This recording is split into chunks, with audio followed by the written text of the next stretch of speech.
Good morning, folks. We're starting with 304 angstroms today, watching peripherally visible filaments at the limb.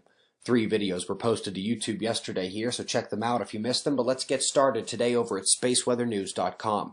We're looking at yet another day without sunspots or solar flares. But from the left, on the north, we see this long, thin, incoming coronal hole, and just behind it, over the limb, an incoming plasma filament.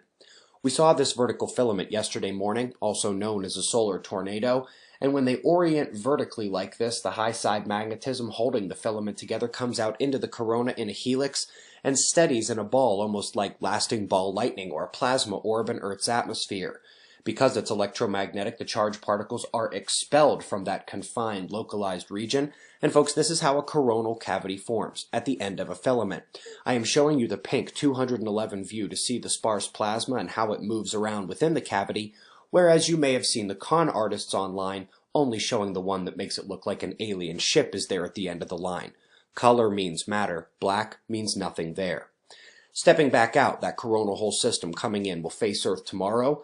Meanwhile, we are still awaiting impact from the departing one's solar wind, the one's leaving visibility. The solar wind we do have is relatively calm, but for a phi angle shift in blue this morning, could see a solar wind intensification within about 36 hours. However, right now, all is calm here at Earth. Top Quake the last day released a good amount of pressure south of Africa. Luckily, this one was far away from everyone, and there's nothing to report about damage or injury. Interesting paper out yesterday night on Cornell's archive about magnetic fields dominating fast-rotating stars. You will recall, we've been recently diving deeper into what our own star's magnetic fields might be like. The article in focus here has its eggs in the quasi-dipole basket, with most of the magnetism confined to 2 sectors and near the poles. It is critical, however, that we recognize that things may be different at different stars than they are here on the Sun. Let's take the lesson Sophia gave us this month. You might know it's on a plane, can be upgraded and fixed, and flies above 99% of the infrared blocking water vapor that would hinder its spectroscopy. Here's the lesson. Sophia made 2 recent discoveries about galactic scale magnetic fields. In this one, the fields orient north and south with the cosmic jet and enclose the galactic disk perpendicularly.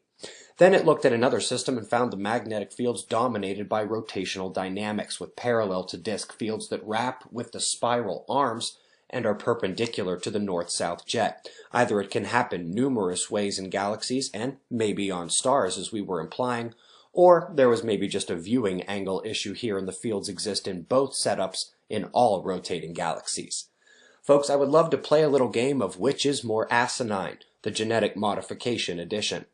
Comment below on which recent middle finger to nature you find more deplorable, the cows engineered to give more milk and survive superheat, even though thrice as many cattle die from cold and ice each year. Or is it the edible banana peel? You go ahead and eat that if you want to. Vote which is crazier in the comments below. Lastly, on the news front, cyclone in the Indian Ocean, luckily not near anyone, but demonstrating a terrific global electric circuit connection to the upper atmosphere. Wind sucks into lows at ground level, and this one maintains the column up through the cloud layer and does not begin releasing its intake until we get all the way up to the jet stream. No atmospheric layering in that area, just an electromagnetic current. Folks, there are only 2 days left to register online for Observing the Frontier 2018. We are less than 3 weeks away from the Awake event of the year. We've got your world of wind maps and shots of our star to close, and we greatly appreciate your support. We'll do this all again tomorrow, right here, but right now it's 5:15 a.m. in the new Valley of the Sun. Eyes open, no fear. Be safe, everyone.